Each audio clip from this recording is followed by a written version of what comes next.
I was born in Charlottesville, Virginia, born and raised. I went to St. Anne's Belfield in Charlottesville. I had knee surgery and went to school in Florida for a year, did all my knee rehab. I was headed back to Loyola, who at that point was top 5 in the country, and my family went through a financial difficulty. And the head coach at Loyola, Diane Akins, who is deceased now, was a great mentor for me. And she brought up the fact that my brother went to Virginia Tech, and she said, you know, Virginia Tech's going to be going to Division I, and you have the option to be the first recruit there. And I thought, top 5 in the team to -500, how am I going to do this? So, but at the same time, I looked at it paying for my college education, and I love the school. My brother went there, and against my entire family, who all went to UVA, they were like, "What are you doing?" But I took the chance and I went, and I think it took my life in a whole different direction than I was planning on going. I obviously went back to coach there, so I graduated from Virginia Tech, and I'm happy I did.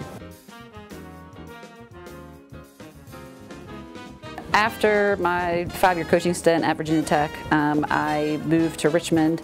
I was assistant commissioner at the CAA, so I spent a lot of time down at William & Mary for conference play with many different teams. And so I knew Terry Driscoll, and I had met Steve Cole as well, so I had some familiarity with the coaches and just William & Mary as a whole.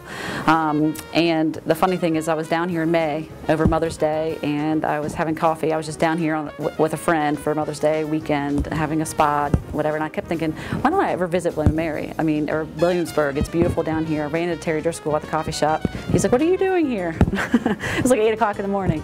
And said I was just down here visiting, and I thought, this is really pretty. So I never knew it was going to lead to this. But, you know, once the job opened up, and as you know, the former coach was one of my former players, so I knew some of the players and et cetera. And all the puzzle, I mean, the pieces of the puzzle just seemed to fit. So I feel, I think William & Mary is very family-based, which made it comfortable for me, and having 3 kids. And so it's nice to be back here. Being a mom to 3, I have a slight problem that I'm a little bit of a workaholic, so even when I'm mothering, I'm checking email, I'm calling, you know, recruits, and I'm, you know, trying to not have the kids come in the back door and say, Mom, but pretty much I'm working all the time. I think, you know, being a coach at this level, you are working 24/7. And not only do I have 3 biological children of my own that are boys, I have 30 girls who are also considered my daughters. So if they need me at 1 o'clock in the morning, I'm going to be available. So I'm pretty much always working.